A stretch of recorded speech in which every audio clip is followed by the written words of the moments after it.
In general, malaria is a curable disease if diagnosed and treated promptly and correctly. Malaria can be suspected based on a patient's travel history, symptoms, and physical findings at examination. There are four diagnosis methods for malaria. A combination of all four can be used for better results. Clinical diagnosis is based on a patient's symptoms and physical findings and examination. Clinical findings should always be confirmed by laboratory tests for malaria. Microscopic diagnosis: malaria parasites can be identified by examining under the microscope a drop of the patient's blood, spread out as a blood smear on a microscopic file.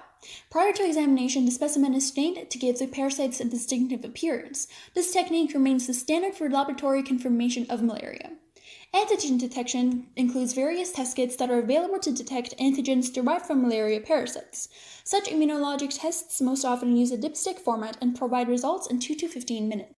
In molecular diagnosis, parasitic nucleic acids are detected using polymerase chain reactions. PCR is most useful for confirming the species of malaria parasite after the diagnosis has been established by either smear microscopy or RDT.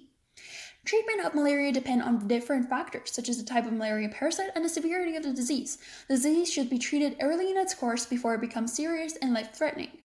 Treatment procedures for malaria depend on several factors, such as the type of parasite species, the concentration of parasites within the bloodstream, whether the parasite is drug resistant or not, the country where the parasite is located, and whether you're pregnant or not. In countries where chloroquine-resistant strains are not found, chloroquine can be used to treat Plasmodium falciparum.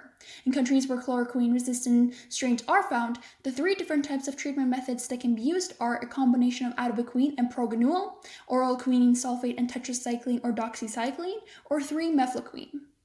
The most effective anti-malarial drug is artemisinin-based combination therapies, which are a combination of two or more drugs that work against the malaria parasite in many different ways.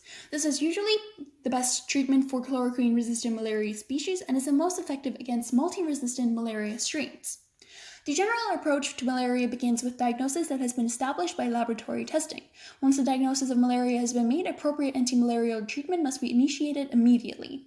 Treatment reflects four main factors: infecting Plasmodium species. Determining the infecting Plasmodium species for treatment purposes is important as it shows the severity of the disease, the drug resistance patterns of the parasite, and the combination of drugs required for therapy.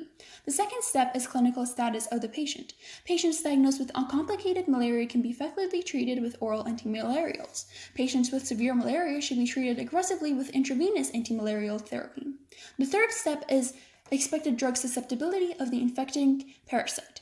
Knowledge of the geographic area where the infection was acquired provides information to the likelihood of drug resistance of the infecting parasite and enables a treating clinician to choose an appropriate drug or drug combination.